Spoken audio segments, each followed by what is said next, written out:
To understand the organisation value chain, we need to have a clear picture of what the activities are. An individual activity is distinct and is the act of doing a particular thing. For example, jumping, typing, or writing. Activities are verbs, and remember that a verb is a doing word. Therefore, we can view activities as things that people do. An activity can also be a collection of related small activities that produce a particular outcome or action. For example, playing a game of soccer is an activity. However, this includes small individual activities such as running, kicking, and jumping.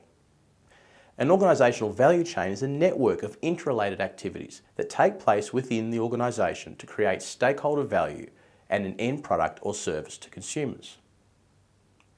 When constructing an organisation value chain, we do not list every single activity in detail. We are looking for the key value creating activities, that is, the ones that are strategically relevant. You can relate this back to the level of activity that is a soccer game. You would not include the individual activities of running and kicking.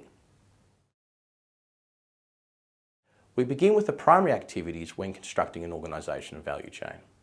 These are the activities that are directly involved in transforming raw inputs into the finished product or service. For example, a grape growing business would include harvesting grapes as an activity in its organisation value chain.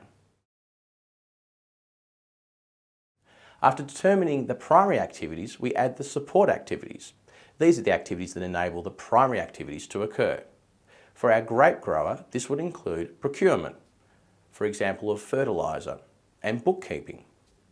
Consider a manufacturing company called Fitzroy Tracks that produces premium custom-made sliding door tracks for heavy doors 100 kilos and over. We will put together the organisational value chain for this business. We will start with marketing. Did you know that this activity can be classified as either a primary or a secondary activity? Just because the study guide diagram suggests it is a secondary activity for most organisations doesn't mean it must automatically go there. In this business, marketing is a primary activity because it tells customers about the product or service to encourage them to buy it. Without the rest of the value chain, it would be irrelevant. Sales activity is also a primary activity, as this is a custom-made product. This activity directly creates value as the salesperson works with the customer to determine the exact specifications of the product required to suit the customer's needs. This is a specialised activity that the customer is willing to pay for. Inbound logistics comes next, where the raw materials for use in the manufacture are received, handled and stored. Actual production then follows, and this is the manufacture of the sliding door track product. Outbound logistics then occurs, which involves the packaging and delivery of the door track direct to the customer. And of course there's after-sales service, which is the final activity in the business. In this case, because the door track is a custom-made expensive product, customers are willing to pay for installation assistance to ensure the product is installed correctly. Let's now think about what the support activities are.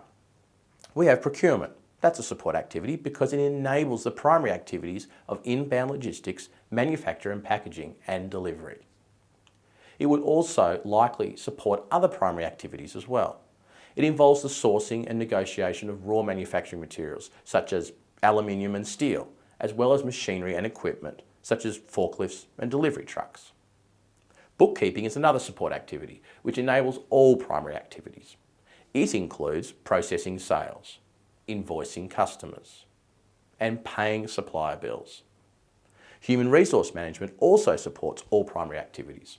It includes sourcing and hiring relevantly skilled employees and training employees in the details of the custom door track product. And maintenance is mostly related to the manufacturer and outbound logistics primary activities, although it will also support all primary activities in some way. It includes maintenance of factory machinery, of forklifts, of delivery vehicles and computers.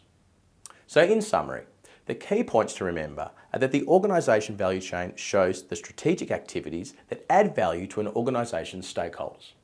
Detailed analysis of these activities will help the organisation to work out ways that they can improve overall value generation.